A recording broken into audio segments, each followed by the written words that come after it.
Hi, I'm Dr. Mark Pitstick at soulproof.com, talking about how to identify and follow your soul's missions. Now, there are a number of angles to this, but the biggest mistake you can make is to do nothing because you feel like you can't do everything. Even if you chip away at it, even if you're moving in the direction of your dreams, it's very, very important.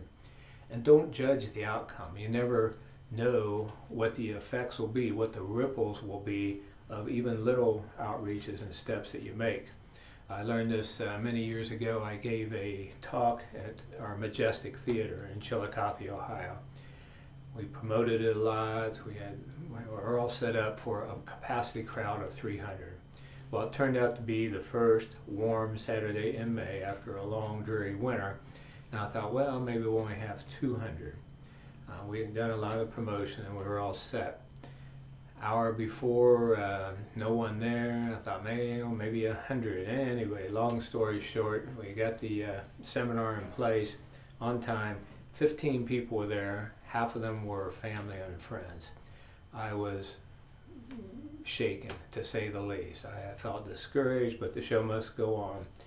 So at halftime, at the break, I was back in the restroom, and I had on my wireless mic still, and so I'm urinating and just thinking, oh man, this is horrible. What else could go wrong? Well, wrong question. When I walked out, I realized my wireless mic was still turned on, and the few people out there had heard me going to the bathroom. So it's like, well, this is the worst day of my life, I thought. But one of the people there was named Ed, and he was dying of cancer.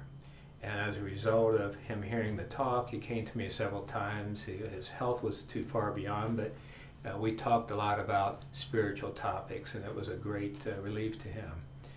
Well, after when he died, I went to his funeral, and there was a long, long line. Ed was a very beloved man in our community, a doctor, and helped a lot of people. Well, his widow, Jean, saw me way back in the line and came back and got me and brought me to the front of the line. I never seen anything like it. Line cutting at a funeral, it's kind of cool. Anyway, she spoke to the whole group and said, I just want you people to know what Dr. Pitstick did to help Ed so much. She said Dr. Pitstick talked with him, and Ed had no fear. He was totally convinced because of the evidence that there was no death.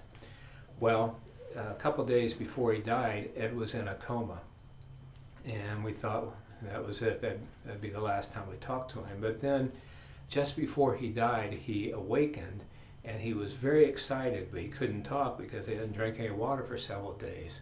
And he kept pointing out the window up at the sky, and then pointing at him, and then pointing up at the sky again. And he was smiling, and he was so enthusiastic, but he couldn't say anything.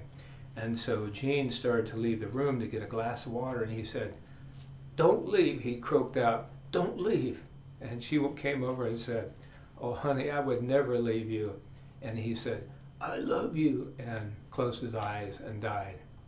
And she said, I feel like he wouldn't have had that experience, and he wouldn't have been able to come back and tell us about it if it weren't for what Dr. Pitstick did and how he helped him.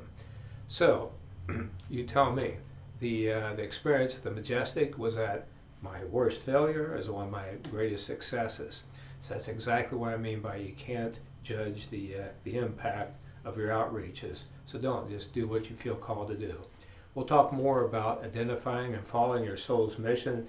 Be sure to visit our website, soulproof.com, learn about the documentary film and the book, Soul Proof.